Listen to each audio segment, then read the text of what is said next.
میم ضاد الف نون 5 حروف ہیں، اور 5 حروف کے پھر الگ الگ معنی ہیں۔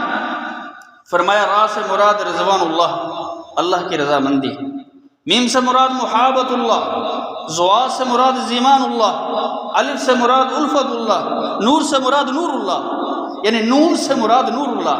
ایسا مہینہ جس میں اللہ کی رضا بھی ہے، اللہ کی محبت بھی ہے، اللہ کی ضمانت بھی ہے، اللہ کی الفت بھی ہے، اللہ کا نور بھی ہے۔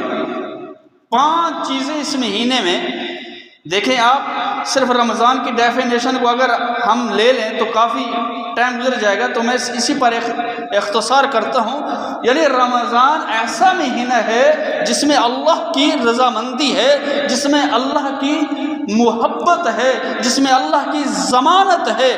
کس کے لیے ضمانت ہے؟ جو روزہ رکھے گا، جو اللہ کے راہ میں خرچ کرے گا، جو صبح سحری کرے گا، سحری کروائے گا، جو کسی غریب کا خیال رکھے گا اس مہینے میں، تو اس لیے یہ اللہ تعالیٰ ضمانت دیں گے جنت کی۔ اس لیے ضاد استعمال ہوا ہے، زمان اللہ، اور الف سے مراد الفت اللہ، اللہ کی محبت ہے۔ خاص اللہ اپنے محبوں سے، جن سے اللہ پیار کرتا ہے، جن کی الفت اللہ چاہتا ہے، اللہ ان کو توفیق دے گا کہ وہ اللہ کے راستے میں اپنے مال کو خرچ کریں گے، اللہ کے لیے روزہ رکھیں گے، افطاری کروائیں گے، سحری کریں گے، کروائیں گے، غریبوں کا خیال رکھیں گے۔ یہ ساری چیزیں جو ہے یہ الفت میں آتی ہے۔ اور نور سے مراد نور اللہ، اللہ کا نور ہے۔ جس وقت انسان پورے مہینے میں دین سے دور رہتا ہے، جب دین کے قریب آتا ہے رمضان کے مہینے میں، تو نور کی وجہ سے، قرآن ایک نور ہے، جب تراویح پڑھو گے تو نور سے تمہارا دل، تمہارا قلب، روحانیت تمہاری منور ہوگی، تو یہ نور ہے۔ تو اس لیے رمضان کی جو ڈیفینیشن ہے وہ یہ ہے کہ ایسا مہینہ جس میں آپ کے سارے گناہ جل جائیں گے، راکھ ہو جائیں گے، تو یہ ہے۔ اب اس رمضان میں جو اہم مسئلہ ہے وہ ہے فاسٹ کا، یعنی کہ فاسٹ کہتے ہیں روزے کا۔ روزہ جو ہے یہ اہم چیز ہے۔ روزے کی جو ڈیفینیشن ہے وہ یہ ہے کہ رکنا، اپنے آپ کو روکنا، اپنے آپ کی خواہشات کو بند کرنا، یہ ہے روزہ۔ بھوک سے رک گئے، پیاس سے اپنے آپ کو روکا، لا یعنی باتیں نہ کی، تو ان چیزوں سے جو اپنے آپ کو روکا ہے تو یہ ہے روزہ۔ تو رمضان میں اہم ترین چیز جو ہے وہ روزہ۔ تو روزے کے بارے میں قرآن مجید میں اللہ تبارک و تعالیٰ کیا فرماتے ہیں؟ فرمایا یا ایھا الذین آمنوا، اے ایمان والو۔ اللہ نے ایمان والوں کو مخاطب کیا جو یقین کرتے ہیں دین پر کلمہ پڑھنے کے بعد۔ اے ایمان والو، کتب علیکم الصیام، تم پر روزے فرض کر دیے گئے ہیں، روزے فرض کر دیے گئے ہیں۔ کما کتب علی الذین من قبلکم، جس طرح تم سے پہلی امتوں پر روزے فرض کر دیے گئے تھے۔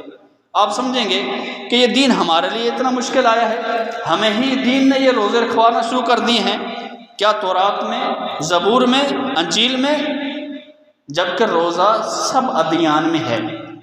اگر آپ تقابل ادیان کریں، یعنی الادیان انسائکلوپیڈیا، اگر آپ دین کو صحیح طریقے سے پڑھیں، اس کی تاریخ کو پڑھیں، تو آپ کو سمجھ آئے گی کہ یہ جو فاسٹ ہے، یہ جو روزہ ہے، جس کو انگلش میں ڈے بھی کہتے ہیں، یہ جو روزہ ہے یہ تمام مذاہب میں ہے۔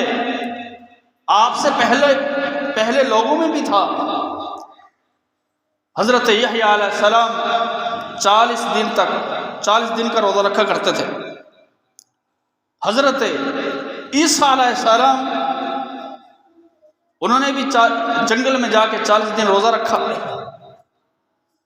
اور حضرت موسیٰ علیہ السلام جب 40 دن طور پہاڑ پر گئے وحی لینے کے لیے، یہودی ان 40 دنوں میں روزہ رکھتے ہیں، اور یہودی ان کو بڑے اچھے دن تصور کرتے ہیں، کیونکہ جب حضرت موسیٰ علیہ السلام طور پہاڑ پر گئے تھے، 40 دن وہاں رہے، پیاسے رہے، بھوکے رہے، اور وہاں سے واپس لوٹے، تو یہودی بھی 40 دن کا روزہ رکھتے ہیں۔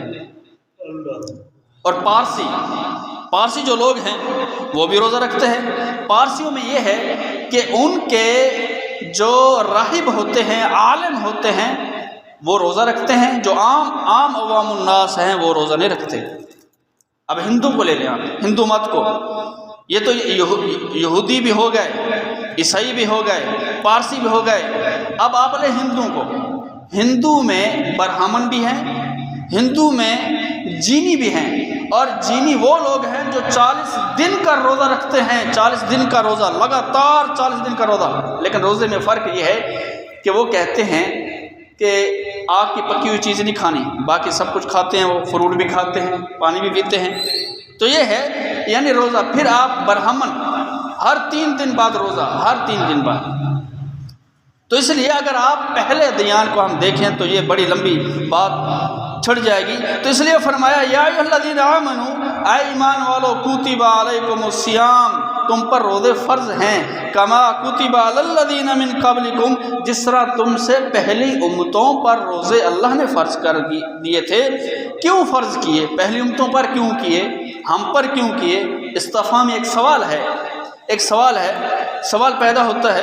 اللہ تعالیٰ نے آگے جواب دے دیا، اس لیے کہ لعلکم تتقون، تاکہ تم کو پرہیزگار بنایا جائے، تمہیں روحانی طور پر پاک کر دیا جائے، تمہیں روحانیت تمہاری ٹھیک ہو جائے۔ انسان کو آج کی جتنی پریشانیاں ہیں، جتنی ڈپریشن کا مرض ہے، جتنی یہ شوگر ہے، یہ فلاں بلڈ پریشر ہے، یہ سارے معاملات جو ہیں یہ روحانیت ہے، روحانیت کی بیماری ہے۔ بیٹھا بیٹھا کہتا ہے مجھے لگتا ہے مجھے کچھ ہو رہا ہے، لگتا ہے میں بیمار ہوں، لگتا ہے میرا معدہ ٹھیک نہیں ہے، ایسی پریشانیوں میں مبتلا۔ یار مجھے آج میرا دوست کہہ رہا تھا